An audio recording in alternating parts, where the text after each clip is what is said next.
مولاي صل وسلم دائما أبدا على حبيبي كخير خلق كلهم. ئەمڕۆ بۆ ئەو باوکو و دایکە بە سەڵاتچوانەی خەڵوەتگەی پیری سلێمانی ڕۆژێکی ئاسایی نییە، ڕۆژی دووەمی جەژنی ڕەمەزانە. ئەوەی ئەم پیاوەی هێناوەتە خرۆشان دڵخۆشیەتی بەهاتنی جەژنی ڕەمەزان و ئەو کەسانەی کە سەردانی دەکەن. مام ڕەحیم یەکێکە لەو پیرە پیاوە بە ساڵاتچوانەی ماوەی چەند ساڵێکە لەم خەڵوەتگەیەدا دەژی. چرچ و لۆچیەکانی سەردەم و چاوی ئەوە نیشان دەدەن کە تەمەنێکی پڕمەینەتی بەڕێ کرد بێت. واللهی زۆر باش بووە، مەسئولان و مدیرەکان هاتن جژنە پیرۆزەیان لەگەڵ کردین، لەخوا بەزیای بێ چێشت و نان باشە، ژیانمان باشە، خەوتنمان باشە، لەخوا بەزیای بێ زۆر چاکە و داوای سلامەتیان لێ ئەەکەین ئینشاء الله هەموو یەک دڵ بن و یەکجان بن. ئەگەرچی ئەم بە ساڵاتچوانە دوورت لە منداڵ و خێزانەکانیان، بەڵام وەک هەموو خێزانێکی ئاسایی خواردنەکانی جەژنیان ئامادە کردووە و مەراسیمە ئاینیەکانیان بەڕێ کردووە، هەرچەندە ئەوان خێزانە ڕاستەقینەکانیان لەدەستداوە یان لە یەکدی دوورکەوتونەتەوە، بەڵام لێرە خێزانێکی گەورەتریان دروست کردووە.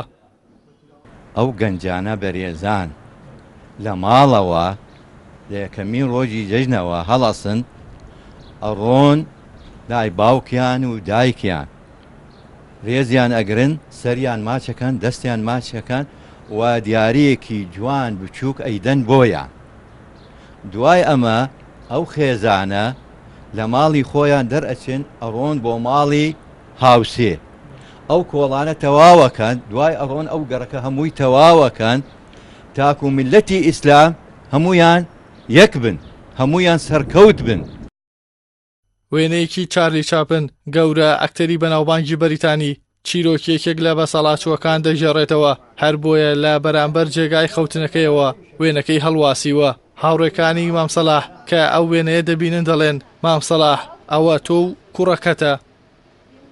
ئەمجا ئەمە ئیش و کاری نەبوو، فەقی حاڵ هەڵسا ئەم مناڵە نازانم دۆزیەوە هین خۆی بوو، گوتی تۆ پڕ گیرفانە لە بەرد بکە، بەرد پەنجەرەی ماڵەکان بشکێن، من شوشەم پێیە، وەرە بانگ مەکەن، وەرە بیگۆڕم.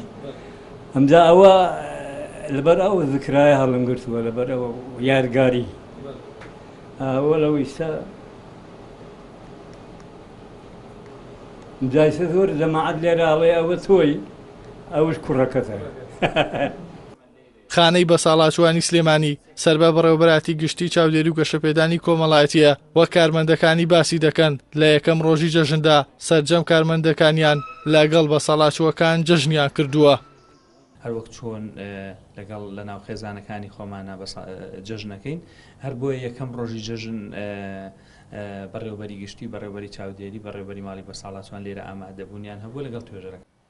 لە هەرێمی کوردستاندا تەنها دوو خانەی بە ساڵاتچوان هەیە، یەکێکیان لە شاری سلێمانیدایە و 43 بە ساڵاتچووی ژن و پیا و لەو خانەیەدا خزمەت دەکرێن. بەڵێ لە خانەی بە ساڵاتچوانی شاری سلێمانی چەندە کەسەکان کە لێرە گەر بێنازیش من بەڵام خاوەنی بەهرەیەکن کە ئەو بەرەیە هیوا و ئومێدیان پێدەدات و جارێکی دیکە ڕۆحێکی پاک بەبەر خۆیان و هاوڕێکانی تریادا دەکات.